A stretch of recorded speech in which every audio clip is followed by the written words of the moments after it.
안녕하세요. 작은별 라디오입니다. 오늘 전해드릴 사례는 이혼 사례인데요. 바람 피운 남편을 상대로 이혼까지 3년이나 걸렸다고 합니다. 도대체 무슨 이유로 그 긴 시간이 필요했는지 지금 바로 알아보겠습니다. 안녕하세요. 저는 32살, 결혼한 지는 5년 된 여자입니다. 아이는 이제 3번째 생일이 지났네요. 남자가 바람 피우는 상대는 어리고 이쁘고 그런 줄 알았었는데 나이가 많아도 필 놈은 다 피더군요. 남편의 바람 문제로 3년 동안 이 악물고 버텼습니다. 남들은 바보다 왜 참냐 하는데 참는 건 아니었어요. 그러다 최근 이혼 소송을 했고 지옥 같았던 제 결혼 생활을 끝냈습니다. 이제 속이 후련하네요. 저희 남편은 35살이고요. 인테리어 쪽에서 일을 합니다. 원래 지방에서 일을 하다가 일거리가 너무 없어서 과감하게 사업을 접고 서울로 올라왔어요. 그리고 새로운 터전에서 다시 사업을 하고 있어요. 남편은 항상 사업에는 인맥이 중요하다고 하더라고요. 그래야 일감이 물고 물려서 들어온다고 늘 말했어요. 이사를 와서 인맥이 전혀 없던 남편은 사람이 많은 곳이라면 어디든지 다녔습니다. 동호회도 여러 개 갔고요. 동호회는 일의 연장이라고 했어요. 저도 남편을 믿었고요. 남편은 굉장히 듬직한 스타일이거든요. 성격도 올바르고 덩치도 좀 있어서 곰 같은 느낌이에요. 그런 모습에 제가 결혼을 했었고요. 그래서 의심을 안 했습니다. 처음에 이사하고 나서 저희 부부는 많이 바빴습니다. 아이도 키워야 하고 새로운 집에 사무실에 어디 가든 정리할 것들 뿐이었고 서로 정신이 없었습니다. 거기다 남편은 인맥까지 만들어야 하니 더 바빴어요. 남편은 늘 집에 오면 피곤하다고 하고 한숨을 쉬며 걱정이 많아 보였습니다. 사실 저도 아이 보느라 잠도 잘 못 자서 피곤했지만 불평 한마디 안 하고 남편이 오면 무조건 들어가 쉬게 했습니다. 계속 일감이 없어서 힘들어하더군요. 모아둔 돈도 다 써가고 아이도 점점 커가서 돈 들어갈 곳은 늘어났고 그러다 어느 날은 남편이 볼링 동호회 간다고 했습니다.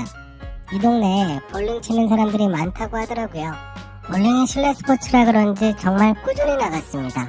근데 항상 술에 취해서 집에 들어왔고요. 전 그런 모습도 다 일이라 생각하며 남편에게 꿀물도 타주고 해장국도 끓이며 내조에 전념했어요. 그러다 어느 날부터는 표정이 매우 밝아졌습니다. 인맥이 슬슬 생기기 시작한다며 들떠 있었어요. 일감도 생기고 저에게 생활비도 제법 주더라고요. 다행이라고 생각했습니다. 근데 다행이 아니었어요. 그때 그 연상녀에 대해서 처음 들었습니다. 볼링 동호회에서 어떤 여자 사장님을 알게 되었는데 그분이 일감도 많이 연결해주시고 도와주신다며 엄청 좋아하더라고요. 그 뒤로도 자주 이야기했었고 그러다 갑자기 핸드폰을 하나 더 갖고 오더라고요. 사업용 전화기라며 한 대 장만했다고 했습니다. 자기를 도와주는 그 여사장님이 핸드폰 매장을 여러 개 하셔서 감사한 마음이 하나 개통했다네요. 그 핸드폰을 시작으로 점점 남편의 물건들이 하나둘씩 새로 생기기 시작했어요. 신발을 새로 사오고 바지도 사고 난방도 사고 선글라스도 사고 이것저것 물건들이 늘더군요. 그때마다 남편은 자기가 직업 특성상 사람을 많이 만나서 잘 입고 다녀야 한다고 특히 서울이라 더 그렇다며 총각 때보다 더 말끔하게 입고 다녔습니다. 그래도 예전에 힘들었던 모습보다 지금이 더 보기 좋았고요. 물건 사는 거야 뭐 사업의 연장이라 생각하면 되는데 한 가지 걸렸던 게 그 물건들이 남편 스타일이 아니었어요. 평소 남편이 좋아하는 옷이나 바지, 구두의 스타일이 아닌 좀 과감하고 화려한 느낌의 것들이 많더라고요. 그냥 딱 봐도 누구한테 선물로 받은 물건 같았습니다. 그래도 일단 뭐라고 하진 않았어요. 사업이 중요했으니까요. 근데 사업이 잘 풀려도 집에 늦게 오는 건 같더군요. 어느 날부터는 지방으로 1박 2일씩 다녀오기 시작했습니다. 제가 아무리 사업에 대해 잘 모른다 해도 이상하잖아요. 지방에서 일거리가 없어서 서울로 온 건데 뭐 자기 말로는 이것저것 알아보러 다니는 거라고 하는데 결국 남편을 보는 시간이 점점 줄어갔습니다. 그러다 제가 남편의 가게에 가게 된 날이 있었어요. 그 전날 술을 많이 먹었길래 저는 해장국을 해서 사무실로 가져갔습니다. 근데 아무도 없더라고요. 유리문 밖에서 가게 내부를 보니 좀 이상했습니다. 저는 이사를 온 후 2번째로 가게에 가보는 거였어요. 애 키우고 새집 정리하느라 바빴거든요. 근데 남편의 가게는 마치 여자의 손길이 닿은 것처럼 잘 꾸며져 있었습니다. 작은 소품들이 있더라고요. 꽃도 생화가 있었고 쿠션이나 방석들이 상당히 여성스러웠습니다. 평소 남편 스타일이 아니었네요. 선물부터 그렇고 사무실도 이상한 점 투성이었습니다. 그때 뒤에서 남편과 한 여자가 들어오더군요. 그 여자를 딱 처음 봤을 때 한 번에 알아봤습니다. 이 여자가 그 사장이라는 사람이구나. 매우 당당한 모습이었어요. 흰색 블라우스를 입고 머리를 묶어 올린 모습이 딱 사장님 같았습니다. 집에서 아이에 시달리며 해장국을 끓여온 저와는 너무 많이 비교가 되었습니다. 솔직히 많이 창피했어요. 그 여사장은 활짝 웃으며 저에게 인사를 하더군요. 그리고는 맛있는 냄새가 난다며 호들갑을 떨었고요. 남편은 제가 창피한지 제가 왜 왔는지도 물어보지 않고는 다짜고짜 바쁘다고 신경질을 내더라고요. 근데 그 여자 앞에서 해장국을 들고 있는 제 모습이 너무 창피했습니다. 결국 주지도 못하고 집으로 왔어요. 집에 와서도 계속 그 여자 생각이 났습니다. 뭔가 그 사람을 경계해야 한다고 본능적으로 느꼈습니다. 그 여자의 당당한 모습 때문이 아니라 남편이 대하는 분위기가 절 더 불안하게 만들었습니다. 그 뒤로도 남편은 계속 늦게 왔습니다. 근데 그 새로 샀던 핸드폰이 안 보였어요. 저도 잊고 지냈더라고요. 남편은 사은용 폰이라 가게에 두고 왔다고 아무렇지 않게 말했지만 그게 거짓말이라는 느낌이 바로 오더군요. 너무 의심이 심해져서 전 몰래 남편 자동차 키를 들고 자동차로 가봤습니다. 차 안에 핸드폰이 있더라고요. 그날부터 저는 지옥이었습니다. 남편의 핸드폰을 열어보면서부터 단 하루도 잠을 편하게 못 잤어요. 자동차 안에서 남편 핸드폰을 뒤져봤습니다. 한참을 이것저것 다 읽어보며 흔적을 찾으려고 했어요. 근데 너무 이상한 게 그 핸드폰에는 연락처도 1개, 문자 메시지 상대도 단 1명이었습니다. 제이라는 사람이 저장되어 있더군요. 곧바로 메신저 프로필 사진을 봤습니다. 풍경 사진이었는데 혹시나 하는 마음에 아까 낮에 여사장에게 받아온 명함을 꺼내봤어요. 그리고 거기 번호를 저장했습니다. 그 번호 메신저 프로필 사진과 제이라는 사람의 프로필 사진을 서로 비교해봤더니 완벽하게 똑같더라고요. 심지어 제이라는 이니셜도 그 여사장 이름 같았고 그냥 모든 것들이 하나하나 다 맞아떨어졌습니다. 그리고는 곧장 메신저 내용들을 하나하나 다 올려가며 예전 메시지들도 모두 다 읽어봤습니다. 집에 들어가지도 못한 채 그렇게 남편 자동차에서 바들바들 떨면서 핸드폰만 붙잡고 있었어요. 메신저 내용에는 주로 보고 싶다라는 이야기가 많았고 가장 최근 대화 내용에는 제 이야기도 있더라고요.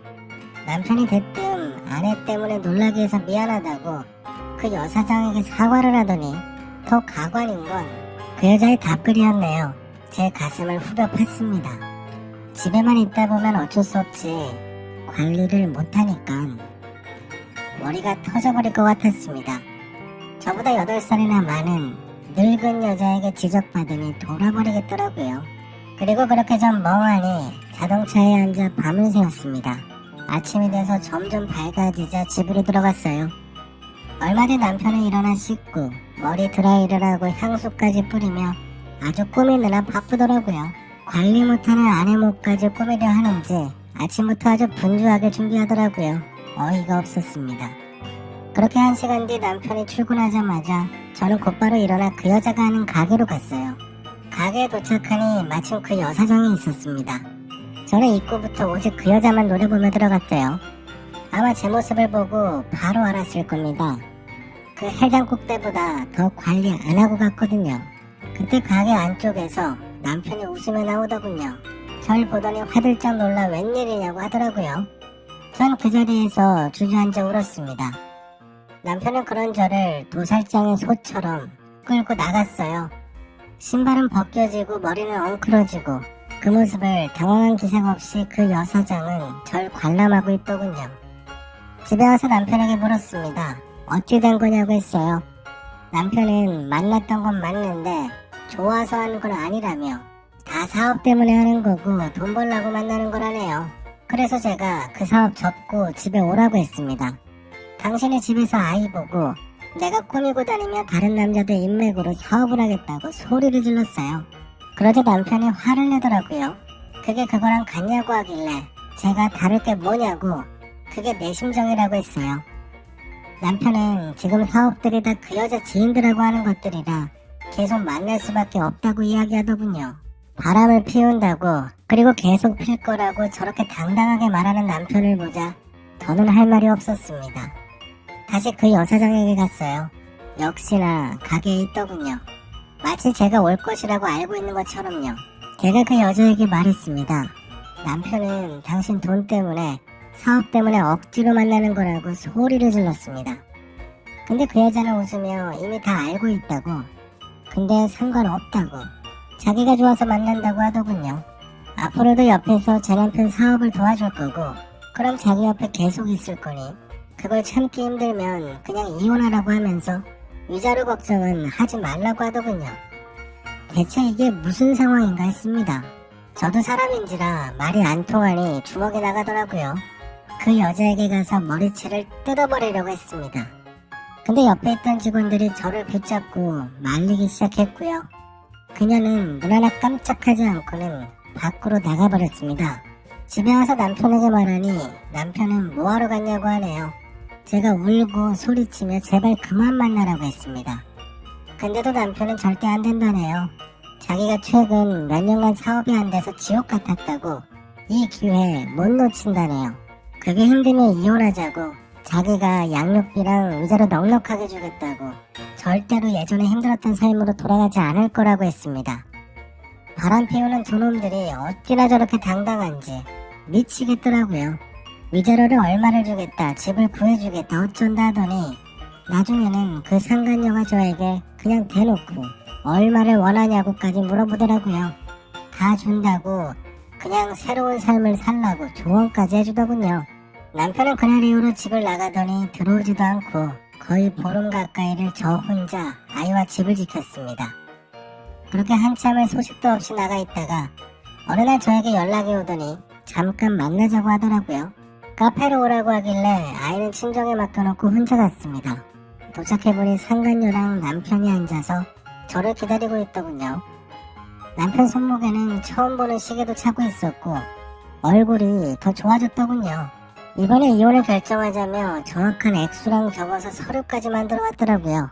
금액은 많긴 했습니다. 근데 저 돈을 받아도 남은 인생 편하게 살 것 같진 않았어요. 그래서 마지막으로 고민을 했습니다. 상간녀는 계속 얼마를 원하냐고 했고 남편은 저에게 무슨 할 말이 없냐고 말을 하라고 재촉했어요. 그래서 제가 절대로 이혼 못한다고 아이랑 함께 우리 가정을 지킬 거라고 했어요. 그 당당했던 여사장도 제가 이렇게 이야기하자 아주 난리가 난 표정이었고요. 제가 계속 말했습니다. 뭐가 되었던 내가 8살이나 어리니 죽어도 내가 먼저 죽는 일은 없을 거라고 끝까지 버틴다고 했어요. 그렇게 3년을 버텼습니다. 이혼 소송을 해서 강제로 이혼해버리겠다고 남편과 상간녀가 난리를 쳤지만 이혼을 하고 말고는 제가 결정해야 했거든요. 무슨 상간녀가 이혼 소송을 걸겠나요? 당하면 당했지. 나중에는 상간녀가 찾아와 사정하며 이번이 마지막 남자라고 저는 어려서 괜찮지 않냐면서 별 이상한 소리까지 하더라고요. 그때마다 저는 아직 남편을 사랑하고 기다릴 거예요 라며 상간녀 속을 뒤집어 놓는 소리만 골라서 했습니다. 그리고 저에겐 아이가 있잖아요. 아빠는 아빠죠. 아이 핑계로 남편을 부르면 상간녀는 눈이 뒤집어졌고 그래도 아들이 부르는데 어쩌겠나요. 그래서 나중에는 상간녀도 임신을 해보겠다고 돈을 처발라가며 난리를 쳤지만 다 실패했습니다. 그렇게 3번의 아들 생일이 지나고 나니 남편도 점점 사업이 자리가 잡히는 것 같았고 남편의 사업이 안정화될수록 상간녀의 입지는 점점 좁아져 갔습니다. 계속 불안해했고요. 그러다가 나중에는 남편이 점점 저희 집에 오는 횟수가 늘어나더라고요. 아이랑 놀고 싶다고 하더니 그렇게 계속 아이와 시간을 보냈습니다. 상간녀와는 사이가 많이 틀어진 것 같았고요. 그럴수록 점점 남편이 저에게 예전이 그립다 어쩌다 하면서 자꾸 추억팔이를 하더라고요. 그래서 옳다쿠나 하고는 다음날 바로 이혼 소송을 걸었습니다. 증거자료야 뭐 책으로 써도 10편은 넘게 나올 겁니다. 당연히 상간녀에게도 위자료를 청구했고요. 남편은 저에게 이게 무슨 소리냐고 왜 이혼을 하냐면서 지난 3년 동안 한 짓을 잊은 사람처럼 행동해서 눈앞에서 모든 증거들을 다 펼쳐 보여줬습니다. 그제야 남편이 무릎을 꿇고 잘못했다고 사과를 하더군요. 그 사과를 받기까지 3년이 걸렸습니다. 사과는 사과고 소송은 계속 진행했습니다. 그래서 상간녀에게 받을 수 있는 최고 액수를 받았고요. 양육권도 그리고 친권도 다 받아왔습니다. 다른 여자랑 아이 낳으려고 그 난리를 쳤는데 당연하죠. 그렇게 깨끗하게 갈라섰고 저는 곧장 친정 근처의 신축 아파트로 이사갔어요. 평수는 작지만 아담하고 아이랑 둘이 지내기에 적당한 곳이었습니다. 남편은 저와 이혼을 한 뒤 상간녀와도 완전히 틀어져서 최근에는 상간녀가 남편에게 소송을 걸었다더군요. 사기를 쳤다고 돈을 뱉어내라고 주장한다는데 아마 저에게 준 위자료가 아까워서 그런 것 같네요. 이젠 남 이야기라 저와는 별 상관없지만요. 남편이 바람을 피우면 이혼하는 게 맞습니다. 근데 그것만이 답은 아닌 것 같아요. 아마 저도 그때 그렇게 떠밀려서 이혼했으면 지금까지 후회하며 지냈을 것 같습니다. 하지만 이젠 아주 후련합니다. 제가 준비한 이야기는 여기까지입니다. 상간녀가 이혼 소송을 하려 했다는 게 참 어이가 없네요. 방귀 낀 놈이 성내는 것도 아니고 그 여사장이 돈은 많았어도 머리는 비었나 봅니다. 그 3년이라는 시간이 얼마나 힘드셨을지 상상조차 되지 않지만 그래도 후련하게 복수하셨다니 참 다행입니다. 이제 앞으로 그 신축 아파트에서 아드님과 행복하게 지내셨으면 좋겠습니다. 오늘도 저희 영상을 시청해주셔서 감사합니다. 앞으로 좋은 이야기들, 전하지 못한 사례들을 모아 계속 꾸준하게 올려놓겠습니다. 작은별 라디오였습니다. 감사합니다.